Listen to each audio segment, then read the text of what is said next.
Hello friends, स्वागत है आप सभी का सीबीविकल आर्ट्स क्लास में। दोस्तों, आज के इस वीडियो में इतिहास में कौन सा प्रश्न कितने शब्दों में लिखा जाए ताकि पूरा नंबर मिल जाए और कितने पेज में लिखा जाए ताकि पूरा नंबर आपको मिल जाए। आज के इस वीडियो में पूरा डिटेल में सब कुछ बताने वाले हैं। पूरा एक एक शब्द बताएंगे कैसे आपको प्रेजेंट करना है। दोस्तों ध्यान रखिएगा, आपकी कॉपी ही आपकी पहचान होती है, तो कॉपी को जितना अच्छे से लिखेंगे, जितना पूछा गया उतना आप लिखेंगे तो पूरा नंबर आपको जरूर मिलेगा। तो चलिए बताते हैं कैसे जो है आप इतिहास में कौन सा क्वेश्चन कितने शब्दों में और कितने पेज में या कितने लाइन में लिखेंगे। तो सबसे पहले अगर क्वेश्चन की बहुविकल्पी की शुरुआत करें तो जैसे यहाँ पे क्वेश्चन बहुविकल्पी रहता है, तो बहुविकल्पी में जो आंसर सही रहेगा आप उससे टिक कर देंगे। ठीक है, जैसे ये सही है तो आप उसमें टिक कर देंगे और उसका आंसर लिख देंगे कि ये राइट आंसर है। इसमें कोई बड़ी बात नहीं, आप इसे लिख सकते हैं आसानी से। मेन बात आपकी आती है यहाँ पे जो लिखने वाला रहता है। यहाँ से शुरुआत यहाँ से करते हैं। अति लघु उत्तरीय प्रश्न कितने पेज में लिखना है, कितने शब्दों में लिखना है, ये डिपेंड करता है। उससे पहले एक बात और ध्यान रखिएगा, जब क्वेश्चन आप लिखिए तो वहां पे तीन चीज आपको ध्यान में रखना है। पहला, वहां पे जो है शब्द सीमा अगर दी गई है तो बहुत अच्छी बात है, अगर नहीं दी गई कोई बात नहीं। ठीक है, शब्द सीमा ध्यान में रखनी है। दूसरा पॉइंट ये है कि कितने नंबर में क्वेश्चन पूछा जा रहा है। ठीक है, कितने नंबर से यहाँ पे 2 नंबर में पूछा है तो 2 नंबर में क्वेश्चन पूछा जा रही है, आपको पता चल गया है। और किस तरीके से पूछा जा रहा है, तरीके का मतलब जैसे यहाँ पे 2 नंबर दिया है ना, ऐसे यहाँ पे देखिए 5 नंबर दिया है। ठीक है, ऐसे यहाँ पे नीचे देखेंगे तो यहाँ पे देखिए लॉन्ग क्वेश्चन यहाँ पे 10 नंबर में दिया है, लेकिन जब यहाँ पे आप नीचे देखेंगे तो यहाँ पे आपको दिखाई देगा, ये यहाँ पे साइड में देख सकते हैं, यहाँ पे जो है आपको 5+5 लिखा है। ये भी 10 नंबर का ही प्रश्न है, लेकिन यहाँ पे 5+5 दिया है। इसका मतलब क्या, इसका मतलब ये है कि क्वेश्चन में आपसे ये पूछा जा रहा है, जैसे क्वेश्चन है कि उस्तूप से आप क्या समझते हैं। जब आप इसे लिखेंगे उस्तूप तो इसके बारे में आपको लिखना पड़ेगा, तब 5 नंबर मिलेगा। और उसकी संरचना पर टिप्पणी लिखे तो आप जो सही से लिखेंगे तो 5 नंबर मिलेगा। इस प्रकार से 5+5 करके दिया गया है।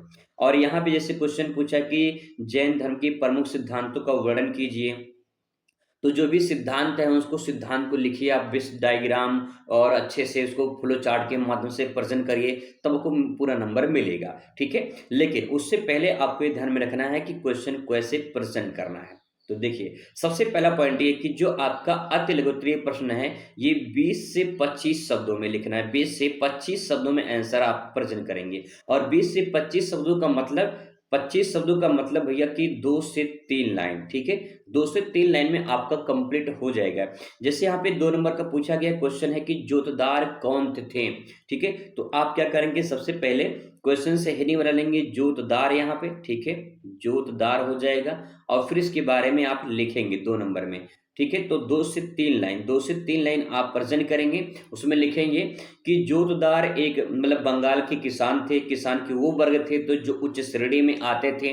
ठीक है, और वहां पे निवास करके वो खेती करते थे, उनकी सामाजिक आर्थिक स्थिति बहुत अच्छी थी। इस प्रकार से लेंगे 2 से 3, 3 से 4 लाइन आपका कंप्लीट हो जाएगा।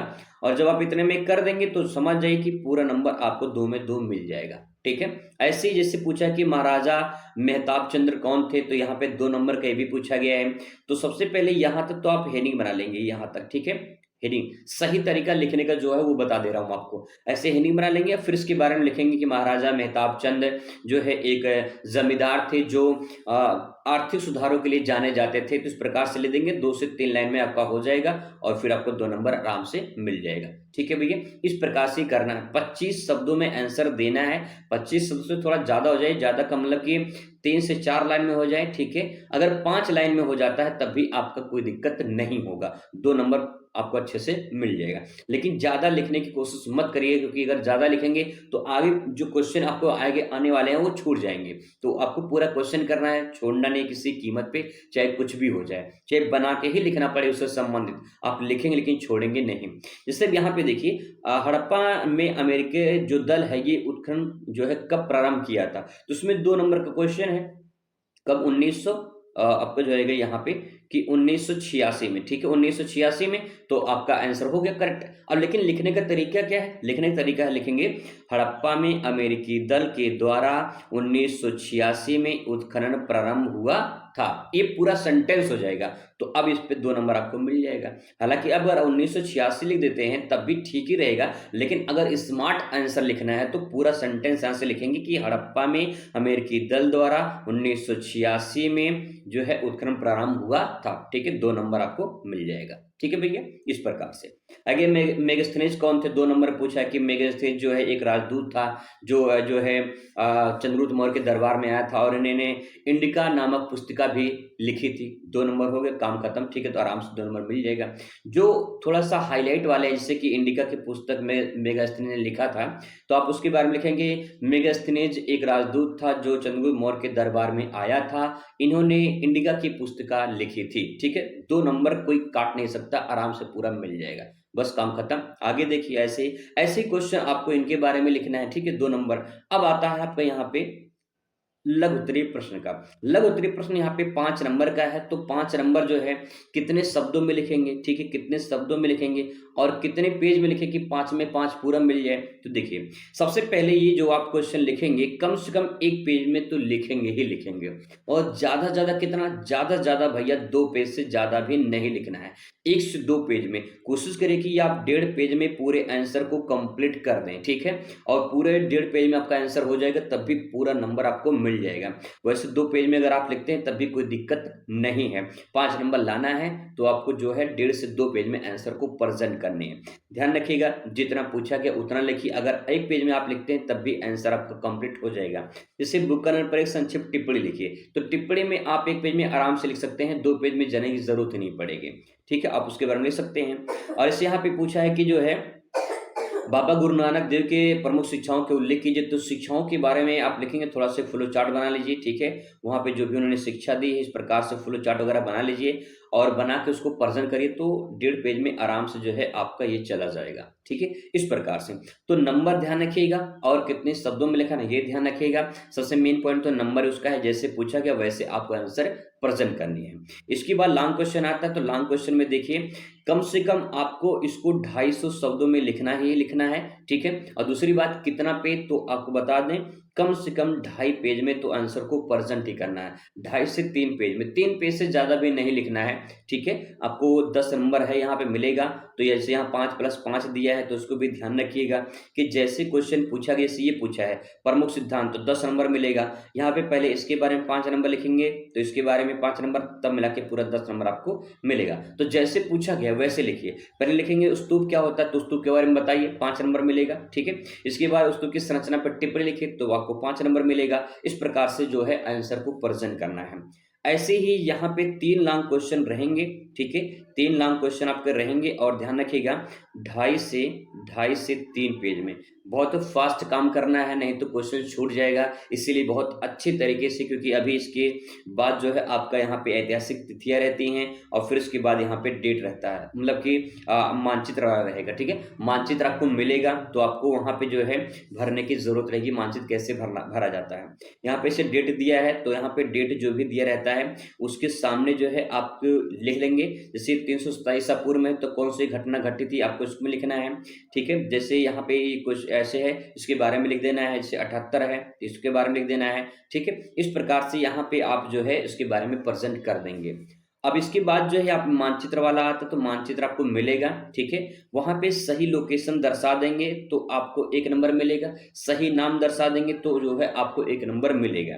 ठीक है, जैसे मैं अगर बात करूं, तो जैसे मान लीजिए आपको यहाँ भरना है मुंबई। ठीक है, तो मुंबई यहाँ पे है, ये लोकेशन हो गया, और आप जो है यहाँ पे मुंबई आपने लिख दिया। ठीक है, ये मुंबई हो गया, मुंबई आपने लिख दिया। जैसे मान लो कि भारत छोड़ो आंदोलन की शुरुआत कहाँ से हुई थी, तो मुंबई से हुई थी 1942 में। तो ये सही जगह हो गया, सही नाम हो गया, तो 1 नंबर इसके लिए, 1 नंबर इसके लिए, आपका टोटल 2 नंबर यहाँ पे मिल गया। ठीक है, अगर मान लेते हैं कि आप जो है यहाँ पे मान लीजिए ये जो है आपने लोकेशन भरा, तो ये जो लोकेशन मान लीजिए मुंबई आपने यहाँ भर दिया। ठीक है, लेकिन लिखा आपने सही है कि ये मुंबई है, मुंबई सही है, तो आपको 1 नंबर इस पे मिलेगा। ठीक है, क्योंकि आपने सही नाम लिखा है लेकिन लोकेशन गलत भर दिया। लोकेशन यहाँ पे नहीं बल्कि समुद्र के तट पर है मुंबई। इस प्रकार से मानचित्र को भर देनी है। ठीक है, मानचित्र आपको मिलेगा, एक मानचित्र आपको दिया जाएगा। ठीक है, उसमें आप आराम से अपना साफ सुथरा प्रेजेंट करिएगा।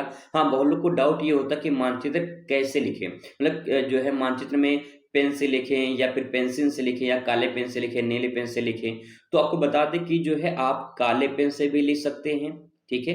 आप नीले पेन से भी लिख सकते हैं, आप पेंसिल से भी लिख सकते हैं, जैसा आपको उचित लगे आप उस टाइम पे प्रेज़ेंट कर सकते हैं। पेंसिल थोड़ा-सा हल्का चलता है तो दिखाई उतना नहीं देता है, लेकिन पेंसिल अगर आपकी काली गाढ़ी चलती है तो पेंसिल से भी आप भर सकते हैं, कोई दिक्कत नहीं है। नहीं है तो पेन से भर दीजिए, कोई दिक्कत नहीं है, उसमें घबराने वाली बात नहीं कि गलत हो जाएगा। 100% सही होगा, गलत नहीं होगा, ठीक है? तो दोस्तों इस प्रकार से जो है आपको लिखना है और यहाँ पे जो नीचे दिया रहता है ये दृष्टिबाधित के जैसे लिखा है ना, दृष्टिबाधित, इसका मतलब कि जो अंधे होते हैं उनके लिए ये होता है, उनको कॉपी में लिखना पड़ता है। लिख रहा है, देखिए यहाँ लिखा है अपनी उत्तर पुस्तिका में लिखिए। आपको उत्तर पुस्तिका में नहीं लिखना है, यहाँ पे साफ सुथरा लिखा गया है कि दिए गए भाग के रेखा मानचित्र में चिन्हों द्वारा दर्शाइए और उनका नाम लिखिए, और जो है सही नाम के लिए सही स्थान के लिए 1 नंबर आपको मिलेगा। तो कॉपी में आपको नहीं लिखना है, गौर फरमाएंगे थोड़ा सा, कॉपी में नहीं लिखना है, आपको सीधा मानचित्र में भरना है। कॉपी में लिखने के लिए देखिए यहाँ पे जो दृष्टिबाधित होते हैं ना, जिनकी आंख नहीं होती है, वो उनके लिए ये दिया रहता है कि भैया आप कॉपी में लिखिए, क्योंकि मानचित्र में सही लोकेशन नहीं भर पाएंगे वो, तो अपने कॉपी में आप आंसर को लिख दीजिए, ठीक है? तो ये बात ध्यान रखिएगा। तो आप इस प्रकार से आंसर को प्रेज़ेंट करिएगा, आपको पूरा नंबर मिलेगा। बाकी जो है तैयारी करते रहिए, ठीक है? बहुत समय कम है और ये समय गोल्डन टाइम है, इसको बर्बाद ना करें दोस्तों। मिलते हैं नेक्स्ट वीडियो में। Thanks for watching.